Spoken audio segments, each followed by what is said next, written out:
The Ravager squad's plasma-optic camouflage emitted a faint electrostatic hiss as they touched down. These bloodthirsty interstellar mercenaries were prepping to establish a forward operating base in the dead zone of the Appalachian backwoods, a sector registering zero energy signatures. Yet in this unnervingly quiet mountain clearing, the air hung heavy with the pungent, sour stench of fermenting corn mash and a hair-triggered tension that felt like it was about to blow. Chuck, a snaggle-toothed hillbilly clad in grease-stained overalls, stood gripping a massive pipe wrench. He was dead, staring at his towering moonshine still, a Frankenstein monster cobbled together from scrap copper tubing, scavenged car radiators, and busted pressure cookers. Alien mercenary Captain Zarral had barely leveled his Gauss rifle, his active camo still flickering off, when Chuck slammed that heavy wrench right into a scalding hot copper pipe. Scalding, high-proof alcohol vapor blew out of the pressure valve in a geyser. The blast instantly blinded Zarral's multispectral visual sensors. Chuck whipped around, absolutely livid. He brandished the wrench and roared, "Goddamn ATF feds. You sumbitches really dressing up like a bunch of sci-fi freaks to raid my still?" That 30-pound cast iron pipe wrench, slick with motor oil and reeking of swamp mud, howled through the air. The sheer force of the swing whipped the stray hairs back from Chuck's ears. He didn't even need to plant his feet.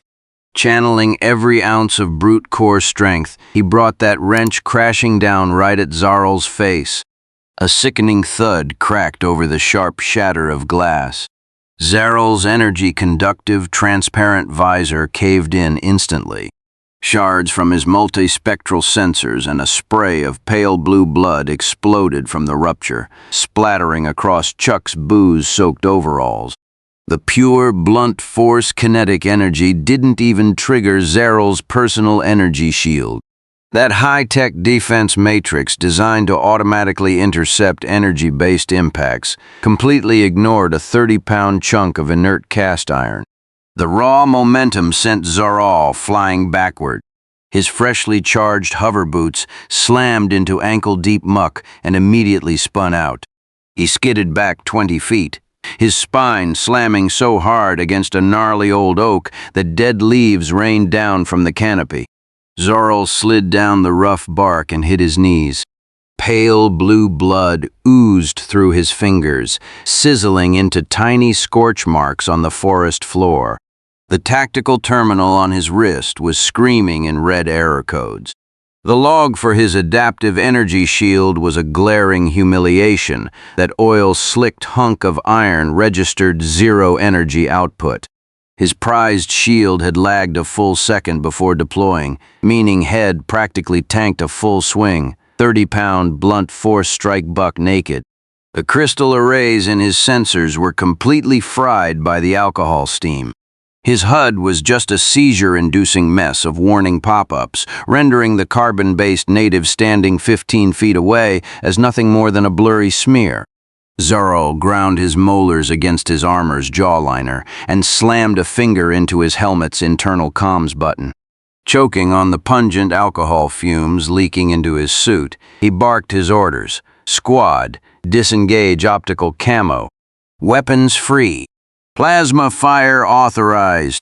4 heat ripples warped the air as the rest of the Ravager squad dropped their active camo, revealing their sleek, silver-gray armor. Metallic boots crunched over dead branches as they snapped their plasma rifles off their shoulder mounts in perfect unison. Charging coils shrieked in high-frequency whines.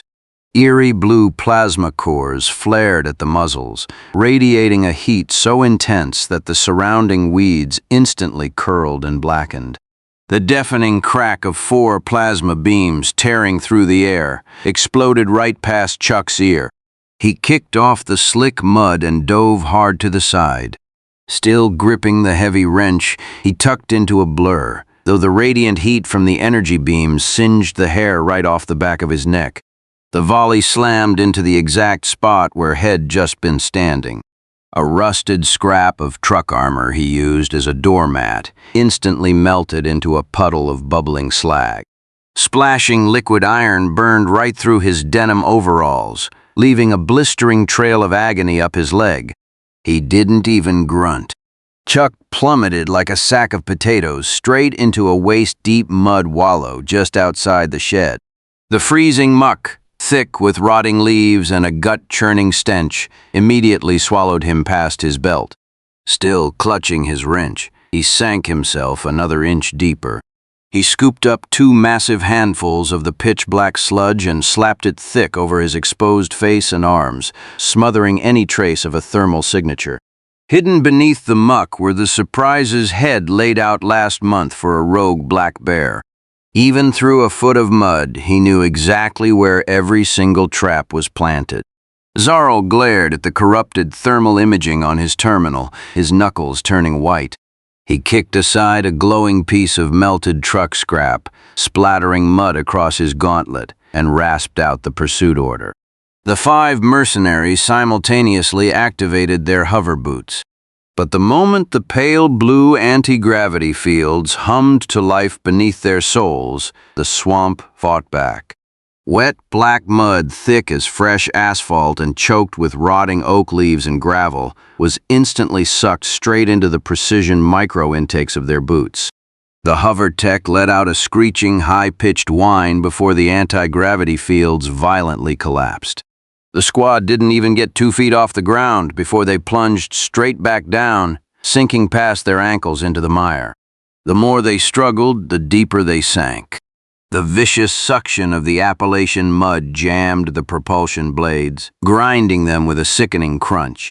Dozens of red error codes flooded their wrist terminals, diagnosing total hardware failure across all hover modules. Veins bulging at his temples, Zoral ordered the squad to power down their boots and push forward on foot. Every step required a brutal yank, the leg armor groaning against the suction. Wet mud clung to their shield emitters, worsening the already severe deployment lag. Endless overload alarms pulsed in their ears, giving everyone a pounding headache. The 5 of them formed a ragged line, stumbling and dragging their feet as they waded toward the bog where Chuck had vanished. Mercenary Alpha, on the far left flank, managed to yank his calf deep boot up about half an inch before his toe struck something cold and hard buried in the muck. In a split second, rusted, serrated steel jaws snapped shut. The sharp, mechanical crack drowned out the hum of their combat terminals. Before Alpha could even broadcast a tactical alert, he unleashed a blood-curdling scream that stripped him of any interstellar badassery. His adaptive shield, still suffering that brutal 1-second lag, hummed to life too late.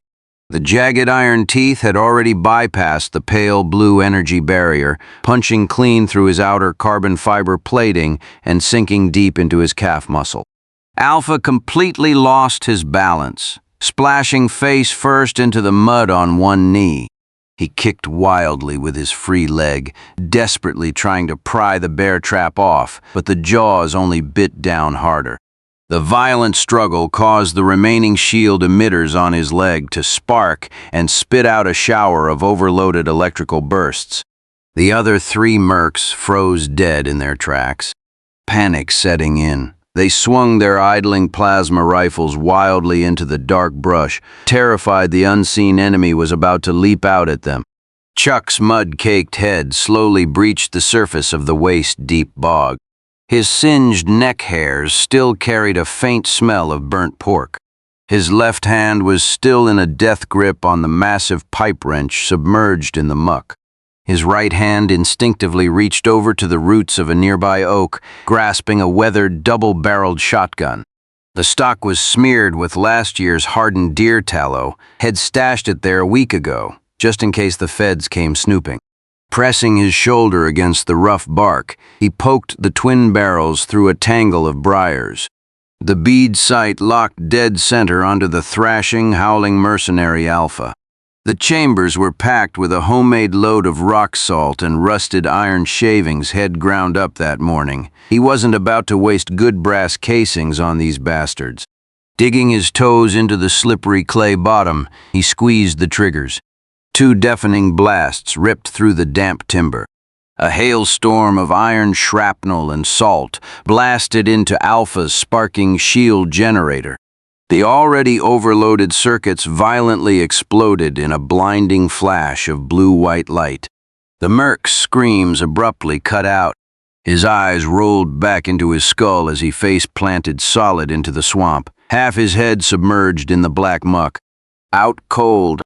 The explosive arc flash from Alpha's short circuit completely fried what was left of Zarrel's multispectral sensors. His screen went dead black. His wrist terminal shrieked in a high-frequency drone as Alpha's vitals flatlined into a solid red bar. Zarrel ground his teeth so hard his carbon fiber jaw guard audibly cracked. His blue-stained fist smashed into the mud at his feet, splattering filth across the faceplate of the merc next to him. He had fought 12 years in the Ravager ranks. He had purged 7 high-magic primitive worlds. He had held the line against Zerg-class swarm rushes. His tactical database held tens of thousands of enemy combat profiles. But he had never, ever faced an opponent that didn't register a single tick of energy output. This local was fighting with rusted junk and swamp mud, garbage that an interstellar scrapyard wouldn't even bother recycling. It completely bypassed every tactical algorithm he had. He twisted his foot, fighting the suction of his ruined hover boots to squeeze a wad of rotting leaves out of the intake. Reaching out, he yanked the 3 paralyzed survivors into a tight, back-to-back defensive circle. The charge indicators on their 4 plasma rifles pulsed ominously, the residual heat from their last volley already curling the edges of their tactical gloves. Zarrel barked through his cracked comms, his distorted voice carrying over the stench of the swamp. Maximum yield. Indiscriminate sweep of the entire tree line. No prisoners. Searing blue plasma erupted from the muzzles in unison. The wrist-thick torrents of superheated energy vaporized everything they touched. Oak trees as thick as a man's torso were punched through with perfectly circular holes. The forest floor erupted into geysers of blazing mud and sparks, turning a squirrel hiding in a knothole into a puff of blue smoke. Chuck wiped the wet muck off his shotgun barrels, and Crab walked another 2 feet along the swamp bottom, digging his calloused toes into the sludge. He didn't dare get near the residual heat radiating from the plasma strikes. He knew these blind alien tax dogs didn't have a lick of visibility left. Smirking, he swung his heavy wrench and deliberately bashed it against the trunk of a nearby oak. The hollow thud startled a murder of crows, sending them flapping into the sky. He moved like a ghost, stepping only on raised root systems that only he could recognize, flinging mud off his pant legs. He purposely wove through the thickest briar patches, intentionally snapping dried hickory twigs every few steps. The sharp cracks echoed across the eerily quiet woods.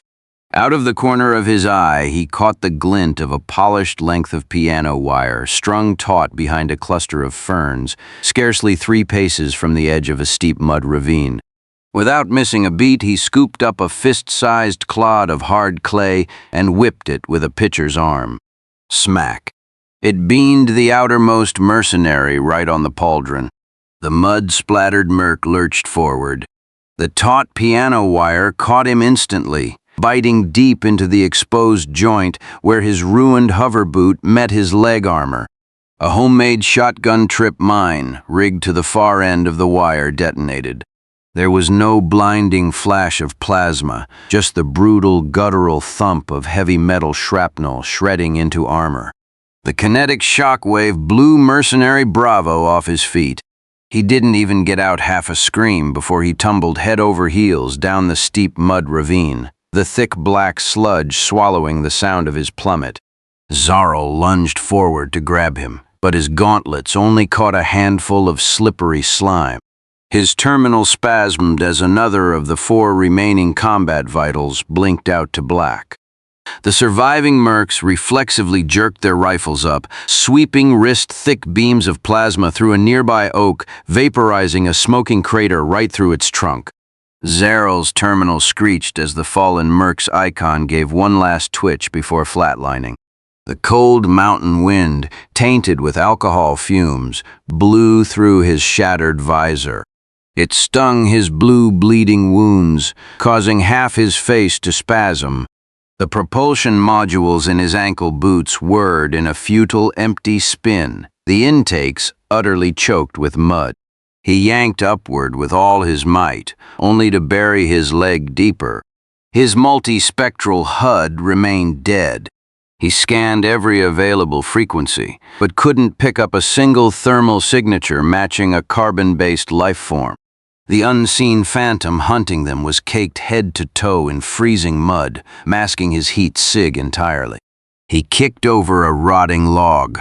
His scarred knuckles gripped the plasma rifle so hard the casing groaned. 12 years of interstellar raiding, and he had never felt so utterly humiliated. He hadn't even seen the bastard's shadow, and half his squad was already wiped out. Scrap the capture orders. His voice snarled over the comms, vibrating the visors of his 2 remaining men. Crank yields to maximum. I want that dilapidated wooden shack ahead of us, vaporized, starting from the foundation. Mercenaries Charlie and Delta instantly cranked the power valves on their rifles. The weapon cores flared with a brilliance that would blind a bare eye. Trudging through the ankle-deep muck, the 3 of them advanced, step by step, toward the crooked wooden door of the moonshine shed. Chuck watched the 3 blinding blue orbs inching closer to the shed that housed the rig head spent 3 years scavenging parts for. Moving like a feral bear, he slid over the rotting topsoil, scrambled on all fours, and busted through the shack's ajar door. Inside, the booze fumes were strong enough to knock a man dizzy. A swinging bare bulb hung from the rafters, casting frantic reflections across the still's pressure gauge, which was already pegged deep in the red. The squelch of boots in the mud had closed to within 10 feet. The high-pitched whine of spooling plasma rifles bled through the floorboards, vibrating the very splinters in the wood. Chuck tucked the heavy wrench under his armpit. With his calloused, bare hands, he clamped onto the half-rusted solid brass pressure valve atop the boiler. Jaw clenched so hard his snaggletooth ached, knuckles white enough to burst, he put his entire back into it. With a violent twist of his wrist, he violently wrenched the seized valve completely free, sending it flying across the room. A high-pressure geyser of liquid liquor blasted Chuck right in the face. It was biting cold. Shrieking vapor hissed through the rafters, filling the cramped shack in 3 seconds flat. The choking sting of methanol hit his sinuses, and he immediately clamped his throat shut, holding his breath. Pivoting on his heel, he drove his mud-caked work boot hard into the side of a bulging oak barrel, stacked in the corner. The thick iron retaining wire snapped with a loud ping. 10 gallons of raw, unfiltered white lightning flooded out, pooling across the floor and seeping through the cracks in the wood straight into the mud outside. The liquid was so thick it warped the blue plasma light filtering through the floorboards into a murky, ominous indigo. Chuck scooped his 30-pound wrench off the floor, ducked low, and dove behind the thick cast-iron bathtub he used to cool his condenser coils. The black mud clinging to Zarel's boots softened as a cool liquid washed over it. A sharp, sweet, and spicy scent wafted through the cracks in his helmet, stinging his respiratory tract. His wrist terminal was shrieking, nearly drowning out the hum of his warming weapon. His sensors frantically analyzed the unknown gas molecules. 3 sweeps returned 0 matches in the Ravager database for high-yield explosives, so the system downgraded the alert to a low-priority, harmless environmental volatiles notification. His mud-clogged hover boot spun pointlessly, the motor vibrating his ankle until it went numb. He ground his teeth in rage, his scarred fingers denting the grip of his plasma rifle. In a dozen years of cosmic purging, he had never lost 2 men to a primitive native with 0 energy output, much less found himself half buried in filth like some pathetic cave dweller. ignoring the heavy, overloaded breathing of the mercs behind him. He dropped his center of gravity and lunged forward, driving his heavy combat boot directly into the rotting pine door of the shed. The door shattered inward in an explosion of splintered wood and rusty nails. The swinging light bulb overhead flickered wildly, illuminating an interior choked with dense vapor. The three aliens stepped over the threshold, wading into ankle-deep, high-proof moonshine. The searing cores of their fully charged weapons cast a rippling pale blue luminescence through the airborne alcohol vapor. Zarrel's wrist terminal flashed a final green confirmation. No high-risk combustion threat detected. Weapons free. Chuck pressed his back hard against the cold, heavy cast iron of the cooling tub. His knuckles were white around the wrench handle. Peeking his booze-soaked face over the rim, he stared down the three aliens standing knee-deep in his mash and flipped them a grease-stained middle finger. With a gravelly roar that shook the dust right off the rafters, he screamed through his missing tooth, completely unhinged. "Go collect taxes in hell, you sons of bitches!" Before the echo faded, he torqued his core and whipped the 30-pound wrench sideways.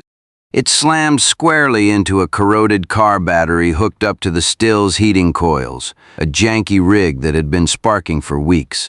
The heavy iron teeth bit right through the pitted metal casing. The bare bulb above swung erratically as a massive shower of crackling blue-white electrical sparks erupted from the ruptured battery. In the dense, vapor-rich atmosphere of the shed, the sparks flared with a blinding intensity. The moment the blinding electrical arc hit Zarrel's remaining good eye, the stardust implants at the base of his neck triggered a violent, biological shiver. His terminal was still flashing that cheery, neon green, no high-risk combustion threat message. He didn't have time to process why this primitive hunk of junk was tossing off so many sparks. His only thought was pure, spiteful vengeance. He was going to vaporize this snaggle-toothed savage right where he crouched. Squeezing the rifle grip so hard he practically warped the metal, he gave a curt nod. His voice rasped through his broken visor like coarse sandpaper. Fire. The mercenaries had their yields maxed out. The glowing cores were practically overflowing with energy, the high-frequency whine piercing their eardrums. Without a moment's hesitation, they pulled the triggers. Beams of blistering white plasma, thick as pythons, erupted from their barrels. The thousands of degrees of raw heat immediately violently warped the alcohol-laced air along the beam's trajectory. The green, no-risk display snapped to a blinding, critical red in a tenth of a second. Every single combat parameter instantly spiked past the red line. The second that superheated plasma hit the first suspended molecule of white lightning, the air inside the shack turned into a hyperbaric bomb. With zero warning, an orange-white backdraft of fire surged straight down the plasma beam's trajectory, blasting right into the mercenary's faceplate. The high-pressure inferno pierced his carbon fiber joints in a flash. He didn't even get a scream out before his exposed weapon core went critical, violently exploding into a shower of molten shrapnel. The merc next to him didn't even have time to pull the trigger a second time. The sheer heat peeled his energy-conductive membrane right off his armor.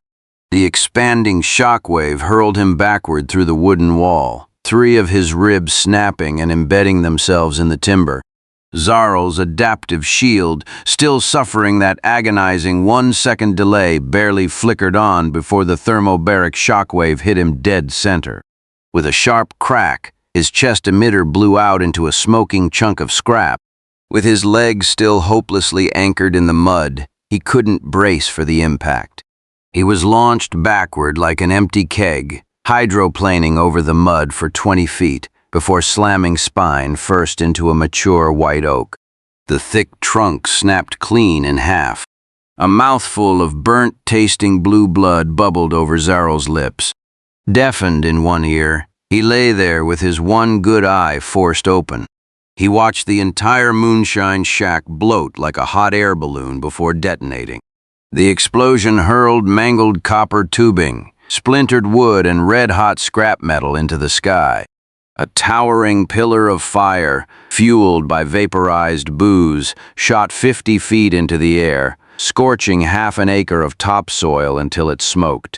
Chuck threw his shoulder against the half-ton cast-iron tub, sliding it a couple feet down the bank to shake off the debris.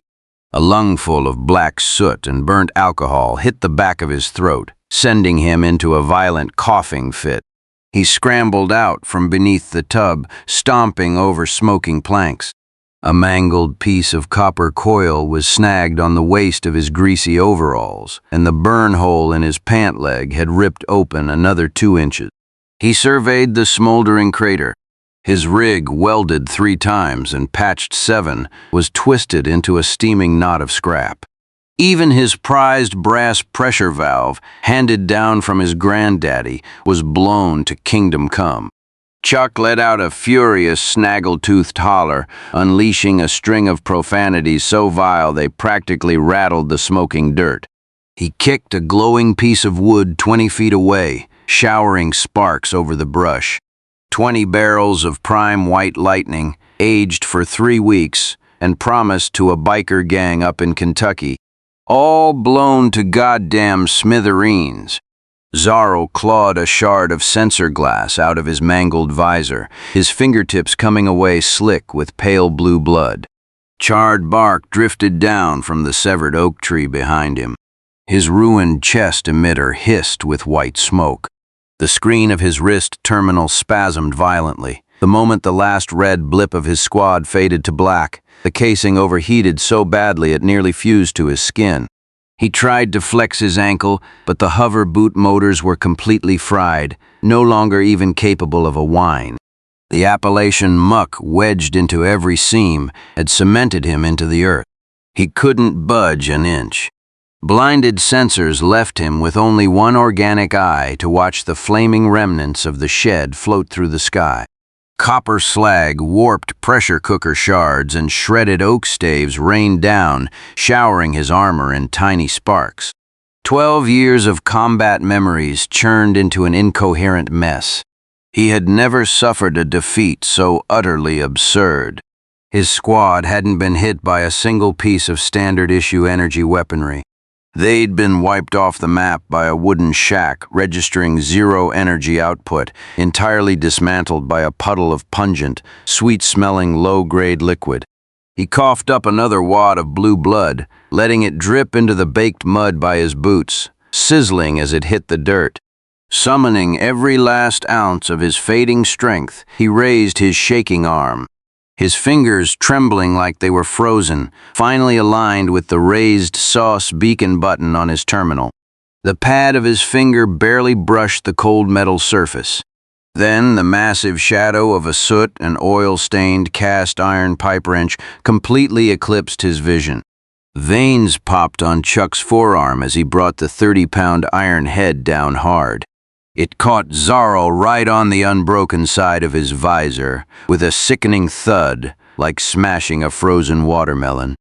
Zarro's finger curled back from the button, his eyes rolling up as he slumped face first into the sludge. Only the smoking shield generator on his back was left exposed, hissing away. Chuck spat a glob of soot-blackened saliva through his missing tooth. "Think you're gonna call in backup, huh? Y'all tax dogs must be blind as bats to mess with my still." He gave Zarro's cemented leg a couple solid kicks. The alien didn't flinch, so Chuck didn't bother wasting any more energy. He turned and marched back into the charred brush along the blast radius, scavenging the scattered plasma rifles one by one. He dragged all 4 rifles, their outer casings warped and peeling from the blast, into the bed of his old tractor. He even tossed in the busted one with half its core blown off. Weighing the heaviest piece in his hands, he figured the aluminum housing and rare earth metals had to weigh at least 80 pounds. Old Tom down at the town scrapyard had sworn up and down just last week he was paying $3 a pound for aerospace-grade scrap. With this haul, he could buy a brand new still 20 backup barrels of corn mash and afford that new roof for his mountain cabin. Hell, he might even have enough left over for 2 cases of cheap bourbon for marinades. Chuck shoved the final 80-pound scrap rifle into the wire mesh bed of his tractor, the old suspension groaning in protest. He uncapped a half-empty mason jar of white lightning strapped to his belt, took a heavy swig, and rumbled off toward town, spitting a thick cloud of black diesel smoke. Down at the junkyard, Old Tom's hands literally shook as he counted the cash off the digital scale. 320 pounds of rare aerospace metal netted a clean $960. After paying for the new still, the corn, and patching that leaky roof, Chuck had over 2 bills left over. He snagged 2 cases of the hardest bourbon he could find, threw them in the passenger seat, and told the cashier to keep the change. For the next 3 weeks, he was knee-deep in mud, rebuilding the wooden beams of his shed. He even dug up the blown-out bear traps and filed the teeth back to a razor edge, just waiting for the next batch of cocky ATF agents to come snooping. High noon on a Tuesday, 3 gleaming silver saucer craft slammed down right into the charred dirt of his backyard, kicking up a 2-foot dust storm that ripped the grass right off the lawn. Chuck grabbed his 30-pound wrench from behind the door, snatched up his double barrel loaded with iron shavings, and charged outside. Liquor stains still crusted his pant legs. He was fully prepped to flatten the skulls of whatever new alphabet boys dared step onto his property. The 3 interstellar delegates standing opposite him were dressed in sharp, bright silver suits. They didn't even draw weapons. The lead alien simply dropped a hover projector in front of him. A holographic feed flickered from the black box. The final recording from Zaral right before the wrench caved his visor in. His blue blood smeared the sensor lens as he stubbornly gargled. This substance isn't even logged in the Galactic High-Risk Explosives Directory. The translator around the delegate's neck buzzed. Flat, metallic English words popped out one by one. When the coordinates of the wiped-out Ravager squad reached the Federation, the Zerg 3rd Swarm had just breached the 7th defense line. Federation labs had managed to analyze a sample of the moonshine. Its combustion efficiency rated 3.7 times higher than current Starship fusion fuel. The thermobaric detonation of its vapor could melt straight through the thickest chitinous exoskeletons of the swarm. With their galactic supply lines completely severed, the Federation Council had voted unanimously to offer Chuck an exclusive interstellar energy supply contract. Chuck's wrench stayed suspended in the air for a long moment. He spat out the piece of foxtail weed he'd been chewing, showing off his missing tooth. He squinted at the contract. The going rate was listed as 1,200 galactic credits per barrel of white lightning. Chuck slowly lowered his arm, turning to kick a tied-up Zaral who had been stashed in the woodshed for 3 weeks and had already snuck half a barrel of his stock awake. "You tell your bosses to get in line," Chuck grunted. He swung his wrench, clanging it against the copper pipe of his new still with a sharp clang. "First down payment, I want 10 tons of your thickest copper plating dropped off right here. I ain't even finished the cooling coils on this new rig. And haul this drunk son of a bitch out of my sight. He sneaks one more sip of my shine, him throwing his ass in the boiler and using him for kindling. Pan out." Deep in the dark green, cloud-shrouded Appalachian mountains, dozens of heavy freighters branded with the Federation military crest flew in perfect formation, weaving through the valleys straight toward Chuck's little moonshine shed. Chuck leaned against the doorframe and cracked the cap off his bourbon. The freshly signed contract lay at his feet. His 30-pound cast-iron pipe wrench leaned by the door, its coat of motor oil and black mud gleaming like a diamond in the midday sun. Man, I'm still laughing. Imagine being an elite alien mercenary, rocking up in high-tech armor, only to get absolutely laid out by a pissed-off hillbilly with a 30-pound pipe wrench. Hell yeah! And that moonshine explosion? Pure, unadulterated badass. Those xeno-feds didn't stand a damn chance against Appalachian engineering. So Harris, my question for you crazies. If a squad of hostile aliens crash landed in your backyard right now, What piece of household junk are you using to send them packing? Drop it in the comments. And hey, if you loved this wild ride, smash that like button and subscribe for more HFY madness. Catch you next time.